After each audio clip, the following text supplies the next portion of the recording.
Drugs అనే భూతాన్ని తవ్వేదాని ప్రయత్నంలో డ్రగ్స్ నుంచి దూరంగా ఉండాలి, మన యొక్క ఆరోగ్యాన్ని కాపాడుకోవాలి, మన భవిష్యత్తుని మనం కాపాడుకోవాలనే ఉద్దేశంతో ఈ స్పోర్ట్స్ని వాడుతున్నాం. చాలామంది స్పోర్ట్స్ పర్సన్స్ కానివ్వండి, లేదంటే చాలా గ్రామాల్లో కానివ్వండి, ఇప్పుడు హర్యానా, ఢిల్లీ చుట్టుపక్కల హర్యానా ఉంటుంది. హర్యానాలో డ్రగ్స్ తక్కువ, ఢిల్లీలో ఎక్కువ. హర్యానాలో ఎందుకంటే అక్కడంతా స్పోర్ట్స్ మైండ్ సెట్తో ఉంటారు. కుస్తీ పోటీలు కానివ్వండి, లేదంటే మిగతా అన్నీ అక్కడ ఎక్కువగా ఉంటుంది. సో మన పిల్లలకి ఉన్న ఎక్స్ట్రా ఎనర్జీని, మన దగ్గర ఉన్న ఎక్స్ట్రా ఎనర్జీని ఛానలైజ్ చేసుకోవడానికి ఒక స్పోర్ట్స్ అనేది ఒక ముఖ్య దారి. దాని ద్వారా మనం ఈ డ్రగ్స్ని ఫైట్ చేసి ఈ డ్రగ్స్ని తరిమి కొట్టాలనే ముఖ్య ఉద్దేశం ఇటువంటి వాలీబాల్ కాంపిటీషన్ పెట్టడం.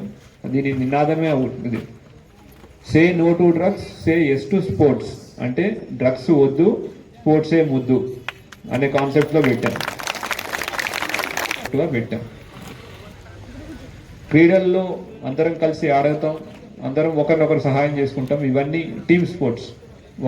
దీన్ని ఎంకరేజ్ చేసినందుకు పేరున మళ్ళీ కృతజ్ఞతలు. ఇట్లాంటి యాక్టివిటీ కొంచెం ఖర్చులు ఉంటాయి, ఇవన్నీ ఉంటాయి. దానికి కూడా మీరందరూ వచ్చి ఇంత బాగా సపోర్ట్ చేసినందుకు, ఉన్న ఫెసిలిటీస్తో ఇంత బాగా ఆర్గనైజ్ చేసినందుకు అందరికీ థ్యాంక్ యూ. అట్లానే మా ఇంత ఈవెంట్ని విత్ ఇన్ షార్ట్ టైంలో ఆర్గనైజ్ చేసిన మీ జక్రాన్పల్లి ఎస్ఐ గారి అంత పర్యవేక్షణలో జరిగింది. వీళ్ళందరికీ అభినందనలు తెలుపుతున్నాను.